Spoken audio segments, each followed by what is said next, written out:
নমস্কার বন্ধুরা, তিলোত্তমা ঘরকন্যা একটি ব্লগে আপনাদের স্বাগত জানাই। আজকে আমরা চলে এসেছি একদম শ্যামবাজার পাঁচমাথার মোড়ে আদি হরিদাস মোদকের দোকানে কচুরি খেতে।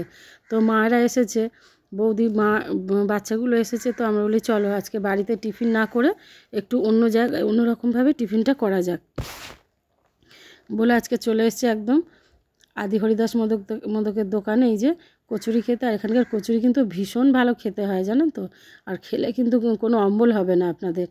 তো পারলে একবার খেয়ে যাবেন, দোকানটা ভীষণ ভালো কচুরি হয়। আর পার পিস কচুরি 14 টাকা দাম। কোনো দিন বা আলুর তরকারি দেয়, কোনো দিন বা ছোলার ডাল দেয়। আর একদম কলা পাতার মধ্যে কিন্তু ওরা এখনও সার্ভ করে সেই কচুরি।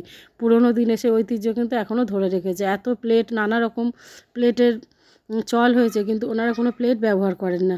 ওই কলা পাতার মধ্যেই কচুরি দেবে ওরা, দুটো করে কচুরি, যে কটা খেতে পারেন। কিন্তু 3টে কচুরির বেশি আপনি খেতেই পারবেন না, দেখবেন বসে। আর খুব ভালো খেতেও হয়। তো সবাই মিলে ওরা কচুরি খাচ্ছে। কচুরি খেয়েতে আজকে আমরা যাব একটু সিনেমা দেখতে। তো অনলাইনে আমরা টিকিট কেটে রেখে দিয়েছি, যাব স্টার থিয়েটারে সিনেমা দেখতে। কচুরি খাওয়া করে হয়ে গেছে, খাওয়া দাওয়া সকালবেলা, দুপুরবেলা সকালের খাওয়া হয়ে গেছে, দুপুরে রান্না বান্না করে খেয়ে দিয়ে আমরা বেরিয়ে পড়েছি কিন্তু স্টারে সিনেমা দেখতে। সবাই মিলে সেজে গুজে, বাচ্চাগুলো এসেছে, কারণ ওদেরকে তো একসঙ্গে পাওয়া যাবে না সব সময়। তো চলো, এসেছে যখন একটু সিনেমা দেখিয়ে নিয়ে আসি। এই সেই স্টার থিয়েটার হল, বহু যুগের ইতিহাসের সাক্ষী বহন করে চলেছে আজও এই স্টার থিয়েটার হল। তো আমরা সবাই মিলে যে সেজে গুজে চলে এসেছে যে বাংলা সিনেমা দেখতে। বাংলা সিনেমা নাকি লোকে দেখে না, কিন্তু এই সিনেমাটা জানেন তো প্রতিদিন হাউসফুল হচ্ছে। ইউটিউব, ফেসবুকে দেখতে পাচ্ছি। তা আমরা বলি চলো সবাই একসঙ্গে আছি যখন, সিনেমাটা দেখেই আসি। কিন্তু এই চুটকিটা কতক্ষণ বসে থাকবে সেটাই হচ্ছে কথা। ওটা তো এক জায়গায় স্থির হয়ে বেশিক্ষণ বসে থাকে না। এটাই হচ্ছে ভাববার বিষয় যে ওকে কতক্ষণ বসিয়ে রাখবো। এই যে মা, বৌদি, ভাইপো, ভাইজি, সুইটি আর আমি, 6টা টিকিট আমরা অনলাইনে কেটে নিয়েছি, অফলাইনে কোনো টিকিট পাইনি। তো একদম ফ্রন্ট সিটে পেয়েছি।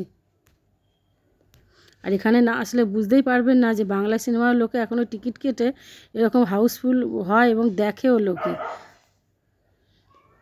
আমাদের এখন দাঁড় করিয়ে রেখেছে বাইরে, যেহেতু হল এখনও ক্লিন হয়নি ওই কারণে। এই যে লোকটা দেখুন খালি কতটা ভিড়। এই যে আমরা বসে পড়েছি, যে যার সিট পেয়েও গেছে। চলুন সিনেমাটা দেখি ততক্ষণ। আজকের মতো তাহলে ভিডিওটা এখানেই শেষ করছি। সবাই ভালো থাকবেন, আর ভিডিওগুলো যদি ভালো লাগে অবশ্যই কমেন্ট করে জানাবেন। আর খুব ভালো লাগলে বন্ধুদের সাথে শেয়ার করে নেবেন, পেজটাকে ফলো করে নেবেন ফেসবুক থেকে দেখলে।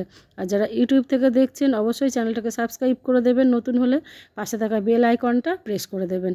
এই দেখুন পুরো হল ভর্তি লোক, একটা সিটও কিন্তু ফাঁকা নেই, দেখেছেন? লোকে নাকি বাংলা সিনেমা দেখে না, না এলে কিন্তু বুঝতেই পারবেন না। আজকের মতো তাহলে রাখি।